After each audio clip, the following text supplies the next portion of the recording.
So hello guys, welcome back to my channel. को स्वागत है दोस्तों। तो आप लोग कैसे स्वस्थ मस्त है ना। तो आज मैं नीलकमल सिंह का एक न्यू सॉन्ग आया है दोस्तों। उस एल्बम का नाम है निकल जीव जारी। इसी गाने पर रिएक्शन करने वाला दोस्तों। तो बिना देरी किए हुए स्टार्ट करता हूँ।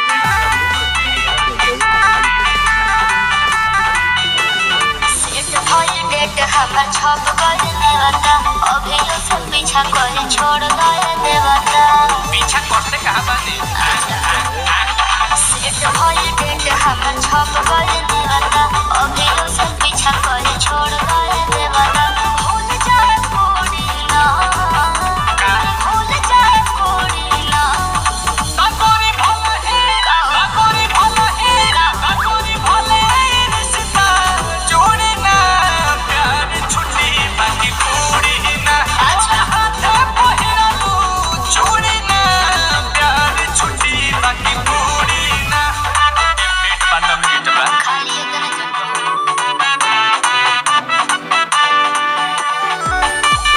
इस सॉन्ग का नाम है प्यार छुट्टी बाकी पूरी न। ये जो सॉन्ग बनाया गया है इस धुन पर। एक सॉन्ग नहीं आता कि नया साल आने वाला माल बदलने वाला, ऐसे करके कुछ गाना है। तो उसी धुन पर ये भी गाना बनाया गया है दोस्तों, प्यार छुट्टी बाकी पूरी न। इस गाने के जो सिंगर है नीलकमल सिंह और शिल्पी राज, दोनों मिलकर इस गाने को गाए हैं दोस्तों। और इस गाने में जो लिरिक्स जो गाने का राइटर आशुतोष तिवारी जी गाने को लिखे दोस्तों, शानदार लिखे। सुनो ना।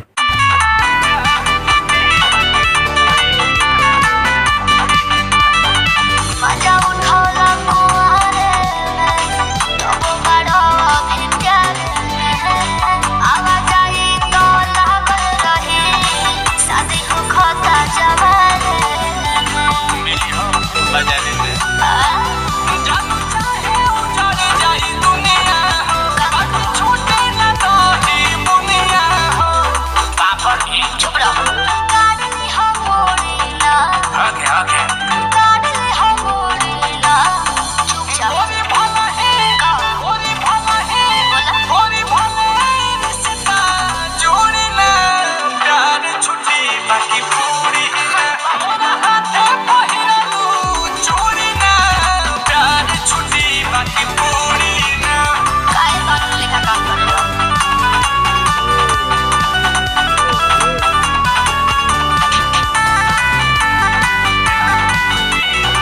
ये जो गाना रिलीज किया गया है यूपी भोजपुरी चैनल से। जी हाँ दोस्तों, गाना शानदार है दोस्तों।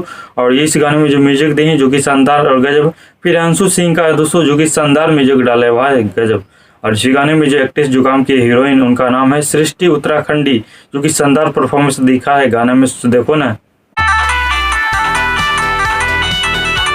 तोरी हवा हमारा भर हो नीचे सैया के खबर हो हंस के हट फट फेर हो जाई हमें करे जैसे अमर हो